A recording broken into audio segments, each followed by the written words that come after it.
नमस्ते दोस्तों, आज हम जिस बारे में बात करने वाले हैं उसने भारतीय इंडस्ट्री में एक बड़ा धमाका कर दिया है। टाटा मोटर्स ने अभी एक वीडियो रिलीज़ किया है जहां पर उनकी नई पंच ईवी जो कि अभी 2026 में लॉन्च होने वाली 20 फरवरी को, उसने सिंगल चार्ज में 593.6 किलोमीटर कवर किया है। जी हाँ, आपने सही सुना, करीब 600 किलोमीटर, वो भी सिंगल चार्ज में। एक ईवी ओनर होने के नाते जब मैंने ये नंबर देखा तो मेरा पहला रिएक्शन था इम्पॉसिबल। लेकिन फिर मैंने वीडियो को फ्रेम बाय फ्रेम एनालाइज़ किया, थोड़ा मैथ कैलकुलेट किया, कुछ ऐसी छुपी हुई डिटेल्स को पकड़ा जो शायद आप लोग भी एक बार वीडियो देखोगे तो छूट गई होंगी। अब सवाल आता है, क्या ये सच में एक आम आदमी की रेंज है या फिर सिर्फ लैब और हाइपर माइलिंग का करिश्मा? आज इस वीडियो में हम इस 593 किलोमीटर के पीछे का ब्लैक मैजिक को डिकोड करेंगे। वीडियो के अंत तक आपको समझ आ जाएगा क्या आपकी अगली गाड़ी पंच ईवी होनी चाहिए या नहीं। मैं पहले कुछ शुरू करूं तो मैं चाहता हूं कि आप जो शुरू का वीडियो का पार्ट है, एक छोटी सी क्लिप है स्टार्टिंग की इस वीडियो की, वो मैं आपके शेयर करता हूं। तब तक आप उसको एंजॉय कीजिए, फिर हम उसके बारे में बात करेंगे। Pink City of Jaipur, guys. This is the new Tata Punch EV and we're going to do something very simple today. We're driving from Jaipur to Udaipur to see if this car can make it there on a single charge. Today's drive is roughly around 400 kilometers and if the range allows, we'll keep going. So let's see how far the Punch EV takes us today. We are starting with a full charge and setting odometer to 0. Now here's the interesting part. Tata isn't telling us the exact size of the new battery just yet. So everything you see today is purely about efficiency, driving technique and how this car behaves on the road. My idea today is simple. Be smooth and settle into a comfortable, efficient cruising speed. तो आपने video देखा, यहाँ हमारे साथ जो राहुल कक्कड़ जी हैं, पहली बात नोट कीजिए, रूट है जयपुर से उदयपुर।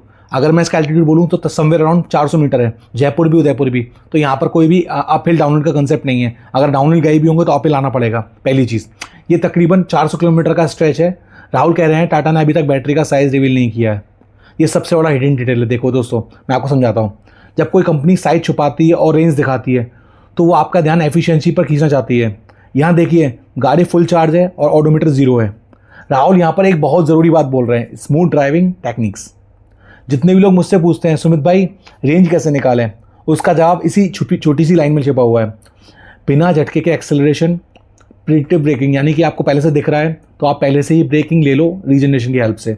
ये नहीं कि आप एकदम से ब्रेक ले रहे हो और आपको झटके से गाड़ी को नहीं उठाना है। अब वीडियो का नेक्स्ट पार्ट देखते हैं।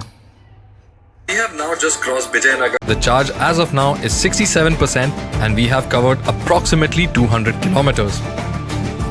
Instant torque is of course an EV advantage. But what matters here is how smoothly it delivers power. You don't have to work hard to maintain momentum, making long highway drives feel easy and relaxed. We're passing Bhilwara now and the outside temperature is 29 degrees Celsius. But look at that efficiency figure. We're averaging 66 watt-hour per kilometer right now and I can comfortably say that the hardware is capable of doing more than you expect. आपने ये वाला part देखा, राहुल यहाँ पर बोल रहे हैं 200 kilometre cover कर लिया है और अभी भी बैटरी 67% बची है, यानी कि 33% बैटरी उन्होंने कंज्यूम की है। डेटा बहुत ही इंप्रेसिव है, लेकिन यहाँ एक वैल्यू पॉइंट छुपा हुआ है। उन्होंने एक पॉइंटर बोला था 29 डिग्री सेल्सियस। तो ये वो टेम्परेचर है जो उन्होंने, मतलब आउटसाइड टेम्परेचर, गाड़ी के बाहर का टेम्परेचर, उसके बारे में बताया। अब ईवी की रेंज के 3 सबसे बड़े दुश्मन होते हैं। पहली चीज़ स्पीड, सेकंड टेम्परेचर और तीसरा वेट। तो 29 डिग्री जो सेल्सियस टेम्परेचर है वो एक आइडियल टेम्परेचर है जहाँ पे ना बैटरी को ज़्यादा ठंडा फील होगा ना ज़्यादा गर्म फील होगा।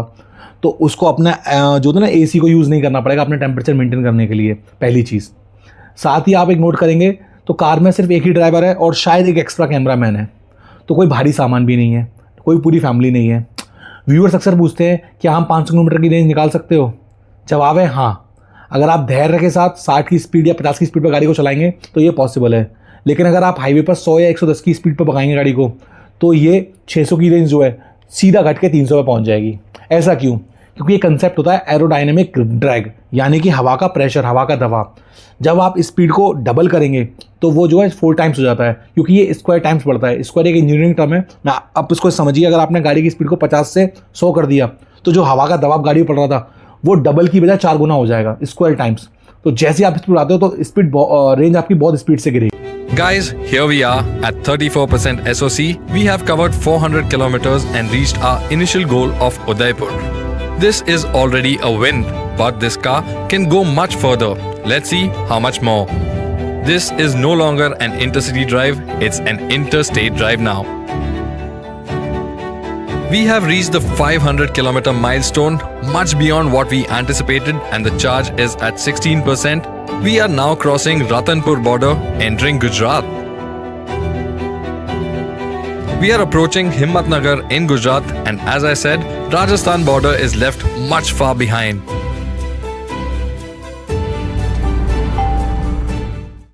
लास्ट पार्ट आपने देखा जहाँ पर गाड़ी ने 500 किलोमीटर का माइलस्टोन टच कर लिया है और अभी भी 16% बैटरी बची है। तो ये वो पॉइंट है जहाँ पर बहुत सारे लोग बोलेंगे कि ये फेक है, लेकिन दोस्तों बतौर सॉफ्टवेयर इंजीनियर मैं आपको बता दूं कि बैटरी का BMS सिस्टम बहुत स्मार्ट हो चुका है। इतना स्मार्ट कि वो लास्ट के 15 किलोमीटर को या 15% को इतने अच्छे से इस्तेमाल करेगा ताकि आप उससे मैक्सिमम रेंज ले सको, आप जहाँ पहुँचना चाहो वहाँ पहुँच सको। यहाँ एक और डिटेल छिपी हुई बात है, टायर प्रेशर।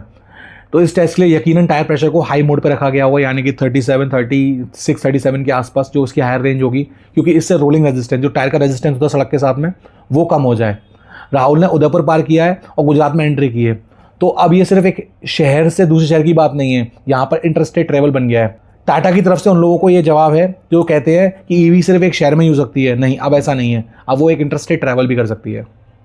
यहाँ पर एक चीज़ और ध्यान देने वाली है, एफिशिएंसी, जो कि हमको लगभग 66 से 68 दिख रही है पूरे वीडियो के अंदर। अब आप थोड़ा दिमाग लगाइए, अगर आप अपनी नेक्सॉन को या टियागो ईवी को नॉर्मल ट्रैफिक में चलाते हैं तो ये नंबर 110, 120, 130 के आसपास रहने वाला है। 68 का मतलब क्या है? इसका मतलब है ये गाड़ी बिजली खा नहीं रही है, सिर्फ सूंघ रही है। मतलब कि अगर आप 593 किलोमीटर को 68 से मल्टीप्लाई करें तो ये नंबर निकल के आता है 40.3 किलोवाट आवर। तो इससे साफ साफ संकेत है कि पंच ईवी में बैटरी जो है वो 40 किलोवाट से थोड़ी सी बड़ी है। यहाँ कह सकता हूँ 40 किलोवाट की बैटरी है। टाटा ने यहाँ बहुत स्मार्ट मूव खेला है, बैटरी बड़ी कर दी और गाड़ी की एफिशिएंसी को इम्प्रूव कर दिया है। लेकिन क्या 68 का नंबर 80-90 की स्पीड पर पॉसिबल है? बिल्कुल नहीं। वीडियो के बैकग्राउंड में अगर आप ध्यान से देखोगे तो जिस तरह से गाड़ियाँ इस गाड़ी को ओवरटेक कर रही हैं उसे साफ पता चल रहा है पंच की स्पीड जो है 50, 55 और 60 के आसपास रही होगी। अब हम वीडियो को कंक्लूड करते हैं। तो क्या 593.6 किलोमीटर, क्या ये सच है? अगर मैं टेक्निकली बोलूँ तो हाँ, और अगर मैं प्रैक्टिकली बोलूँ तो शायद नहीं। लेकिन क्या हम इस वीडियो से क्या क्या चीज़ें सीख सकते हैं? तो वो कुछ 3 पॉइंट्स हैं, वो आपके साथ मैं शेयर करना चाहता हूँ। पंच ईवी का ये नया अवतार एक बड़ी बैटरी के साथ आने वाला है और इसके साथ में एक एफिशिएंट मोटर भी आ सकती है। गाड़ी के एरोडायनेमिक्स ड्रैग को भी थोड़ा बहुत इंप्रूव किया गया है, क्योंकि ये 68 एक बहुत ही इंप्रेसिव नंबर है। सेकंड पॉइंट, अगर आप इमरजेंसी में फंसे हुए हैं और चार्जिंग स्टेशन दूर है तो ये वीडियो आपको इस चीज़ का सबूत देता है कि आप स्मूथ और धीमी ड्राइविंग के साथ में नामुमकिन इम्पॉसिबल रेंज को भी निकाल सकते हो। यानी कि आपको जहाँ पहुँचना है आप पहुँच सकते हो, बट ये रेयर चांसेस है।